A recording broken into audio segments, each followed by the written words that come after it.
Today we'll be using a Lion Brand's wool ease yarn, which is a weight 6 super bulky. We will also use a 10mm crochet hook. We're going to start off by pulling the yarn from the center.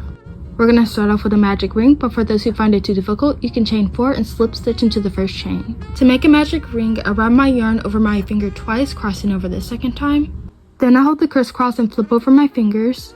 I insert my hook under the second strand and I pull up a loop from the first. Then I make a chain for my working yarn. I'm going to show you a method that might be a little bit easier. Make a crisscross where the working yarn is underneath the tail end. Then wrap your dominant hand around the working yarn and hold the crisscross. Then you're going to insert your hook into the loop, yarn over, pull up the working yarn through the loop. Chain 1 to complete your magic ring. After you have your chain 4 slip stitch or your magic ring, we're going to start off with a mock double crochet. Loosen the loop on your hook and hold it steady with your index finger. Wrap the hook behind the extended loop. Insert your hook inside the magic ring. Yarn over, pull up a loop. Yarn over, pull through 2 loops.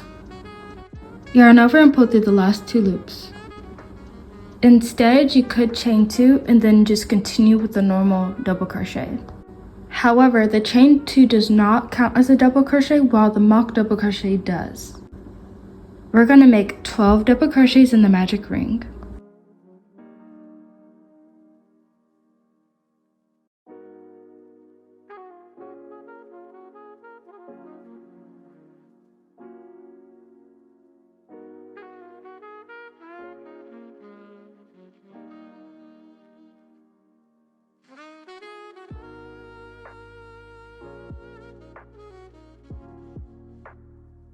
Alright, so we're going to pull our center tight and count our stitches.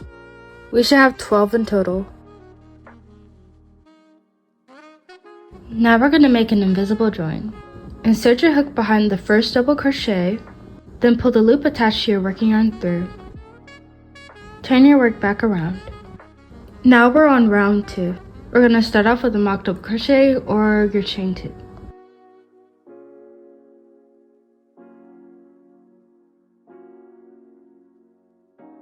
We're going to make 2 double crochets in every stitch with a total of 24 double crochets.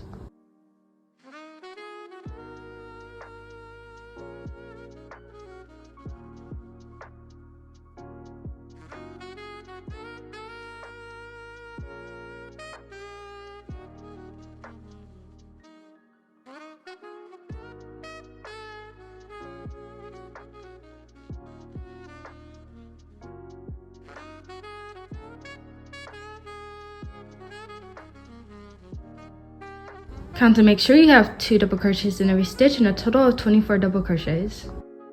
Create an invisible join. For round 3, start out with the mock double crochet.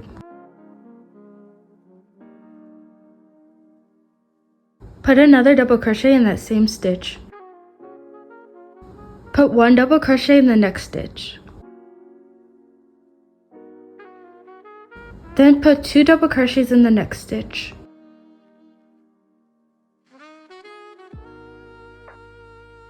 Repeat this pattern until the end of the round. You should end with 36 double crochets.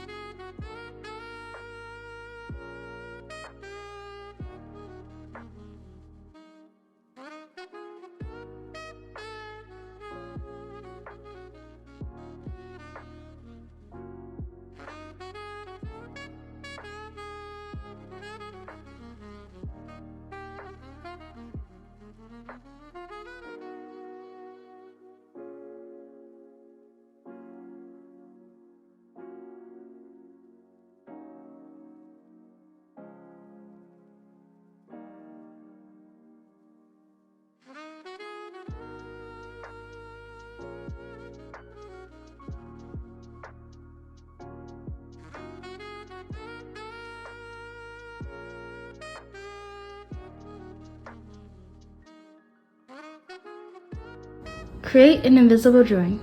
We're now on round 4. Create a mock double crochet.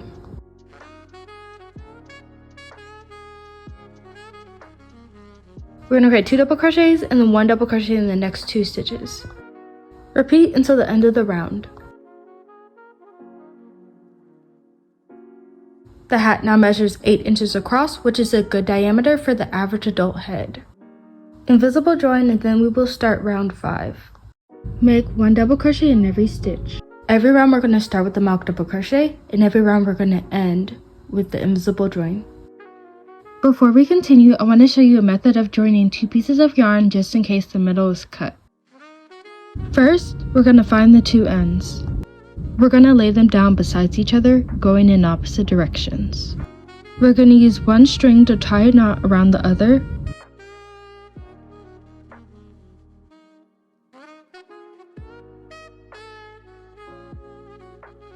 Then you're going to do the exact same thing on the other side, but with the opposite string that you did not previously tie.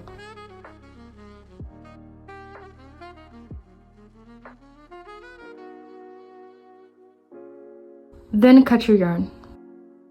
After both knots are tied, pull it tight together to where both knots are touching each other.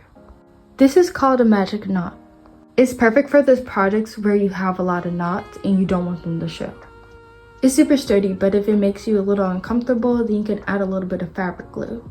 I made 9 rows, which is kind of on the shorter side, but the person I'm making this hat for has no hair, so it's going to fit perfect on their head. Once you're happy with the length of your hat, we're going to move on to the rim. We're going to chain 1, and then we're going to alternate between making single crochet decreases and a single crochet. To make a single crochet decrease, we're going to insert our hook into the first stitch and pull up a loop. Then we're going to insert our hook into the next stitch and pull up a loop. Then we're going to yarn over and pull through all 3 loops. Then we're going to make a regular single crochet in the next stitch by pulling up a loop, yarning over and pulling through both loops. Alternate between a single crochet decrease and a regular single crochet until the end of the round. Decreasing every other stitch will help the rim fit way better around the head. Alright, so we made our last stitch, and here's the chain, and here is a single crochet decrease. We're going to make a slip stitch into the single crochet decrease. Now we're going to make our front post and back post double crochet stitches. We will start with a chain 2. To make a front post double crochet, we're going to yarn over and insert a hook into the first single crochet decrease stitch. And then we're going to insert a hook on the other side of that same stitch. Then we're going to yarn over and pull up a loop. Next, we're going to yarn over, pull through 2 loops. Then we're going to yarn over again and pull through the last 2 loops. To make a back post double crochet, we're going to yarn over and insert a hook from behind the single crochet stitch. Then we're going to insert our hook through the other side of the same stitch, yarn over and pull up a loop. Then we're going to pull through 2 loops and then pull through the last 2 loops. Continue alternating between the front post and the back post double crochet stitches until the end of the round.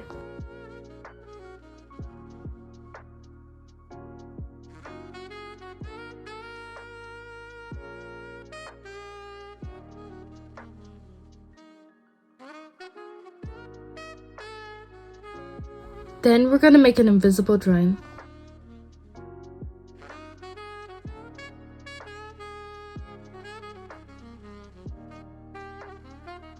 To make our first front post double crochet, we're going to start off our mock double crochet by wrapping around the loop. And from the front of the stitch, we're going to insert a hook around the front post double crochet from the previous round. We're going to yarn over and pull up a loop, yarn over, pull through 2 loops, then yarn over and pull through the last 2 loops. To make a back post double crochet stitch, we're going to yarn over and insert a hook from behind the previous round's back post double crochet stitch. Work in the actual stitch itself and not at the space at the top. We're going to yarn over, pull up a loop, pull through 2 loops and pull through the last 2 loops. We're going to repeat the previous round by making a front post double crochet stitch in every front post double crochet stitch and a back post double crochet stitch in every back post double crochet stitch. You can repeat the previous round if you want your round to be longer, but I ran out of yarn, so I'm going to stop here. Once you reach the length you're happy with, we're going to cut our yarn and then we're going to create an invisible join. We're not going to tie it off normally, but we're going to pull the loop through the top of the stitch. To create the last invisible join, we're going to turn the hat around. We're going to skip the first double crochet and insert a hook inside the second double crochet. Pull your yarn through. Next, we're going to insert our hook behind the 2 front bars on our last double crochet stitch. Pull the yarn through.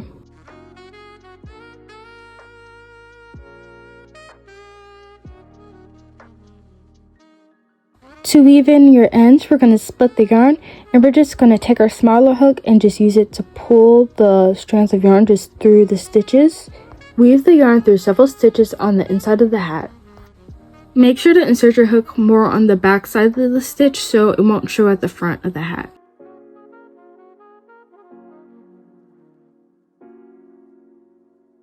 Weaving back up on the same spot you wove down on will help the yarn stay in place.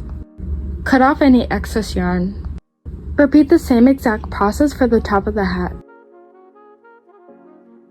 This is the finished hat. It's simple, it's cute, and is easily customizable.